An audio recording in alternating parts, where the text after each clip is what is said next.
Now, this is part 2 of the dreaded keyhole exercise.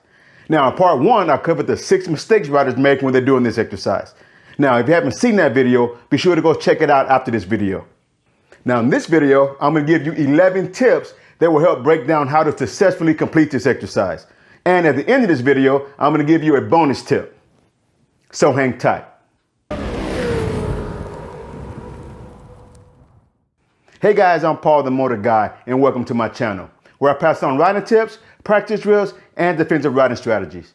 Now, I'm a rider coach, a motorcycle sergeant, and owner and instructor at Pro Rider Central Texas, where we teach police riding skills to civilian riders. So now let's talk about those 11 tips for success when practicing this exercise. Now, tip number 1 is you want to look at this exercise like a clock. So if you're entering in and you want to make a counterclockwise turn, the areas that you want to hit are the 3 o'clock, the 1 o'clock, and the 6 o'clock, which is your exit. Now, if you're going to make a clockwise turn, the areas are the 9 o'clock, 11 o'clock, and again the 6 o'clock, which is your exit. Now, tip number 2 is a motorcycle position upon entering the exercise. Now, again, if you're going to make a counterclockwise turn, you want to use all your space. You want to position your motorcycle on the left side of the entry gate when entering this exercise. And if you're going to make a clockwise turn, then you want to position the motorcycle on the right side of the entry gate. Again, using all your space. Now, tip number 3 is you want to look early and dip in. If you're making a counterclockwise turn, you want to be looking at the 3 o'clock area as you're entering the gate, because this is where you want your front tire to go. Then as you're entering, you want to dip the motorcycle in. Now, the dip in is very important. If you don't dip in, it will make it hard for you to get your front tire to the correct position. Remember, you want to use all your space when you're doing this exercise. Now, in part 1 of this series, I talked about why it is crucial for you to use all your space. So with that being said, you want your front tire as close to the 3 o'clock cone as possible. And now if you're making a clockwise turn, you want to dip in and get your front tire as close to the 9 o'clock cone as possible. Now, tip number 4 is ride the wall. You must then be patient and ride the wall until you get to around the 11 o'clock position if you're going clockwise, and to the 1 o'clock position if you're going counterclockwise. And then you want to start your turn. Now, you've probably heard that when you're doing this exercise, you want to start the turn at the 12 o'clock position. But I found that for some, once they process it and then do it, they actually end up turning past the 12 o'clock position, which then pushes you wide.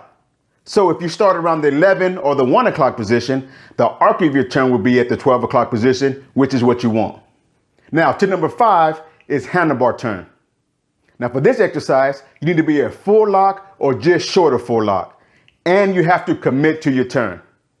Now, many times riders will start the turn and then they will open up the handlebars, which makes for a wide turn. Now, tip number 6 is the friction zone. You have to stay in the friction zone all the way through until you exit the exercise. If you put in the clutch at any time during this exercise, you will lose power to the rear wheel and the motorcycle will fall. So even if you're having trouble staying within the boundaries, I want you to at least keep the motorcycle upright by staying in the friction zone. Believe me, as you get more confident, you will be able to successfully complete this exercise. Now, tip number 7 is your RPMs. Now, you want to keep your RPMs between 1200 and 1500, but this does not have to be exact. You just don't want to idle through the exercise. If you idle, you risk the chance of stalling the motorcycle if you let too much clutch out too fast. Now, tip number 8 is look for your exit.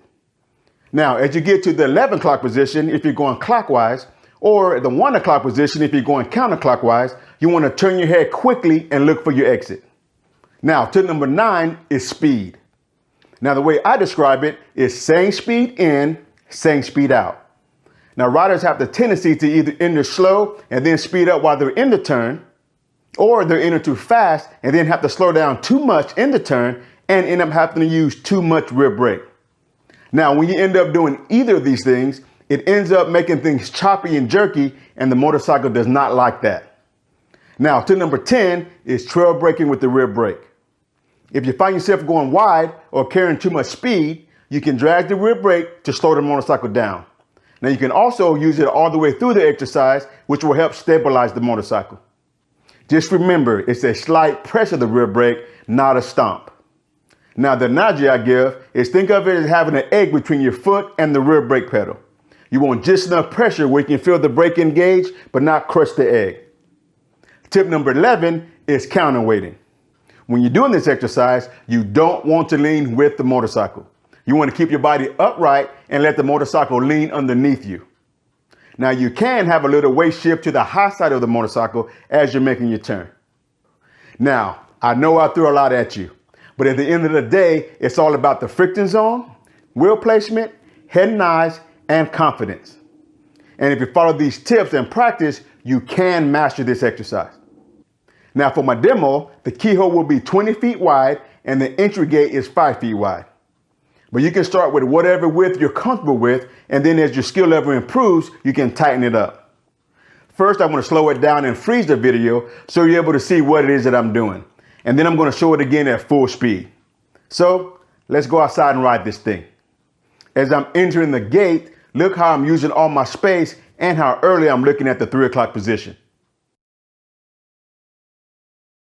Now look how close my front tire is to the 3 o'clock cone and how I'm using all my space. Now I'm going to ride as close to the wall as I can until I reach the 1 o'clock position. Then I'm going to turn my head and look for the exit.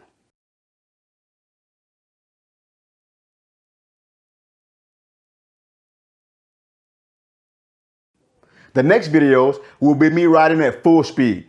Now I want you to pay attention to how my speed is consistent all the way through the exercise.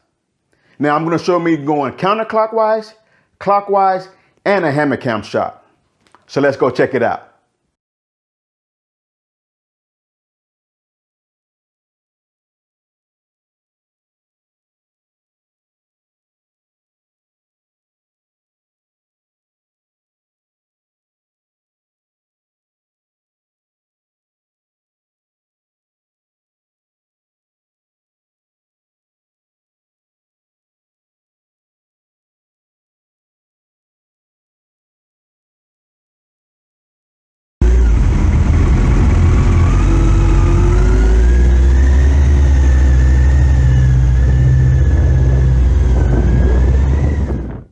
Now for the bonus tip.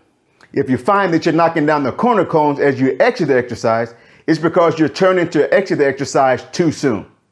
Remember, the back tire always tracks inside the front tire. So you have to ride closer to the far exit wall before turning out. Now in the comment section below, let me know which tips helped you the most. And if this video was helpful, smash that like button and don't forget to subscribe. Now, until next time, practice, practice, practice, and ride safe.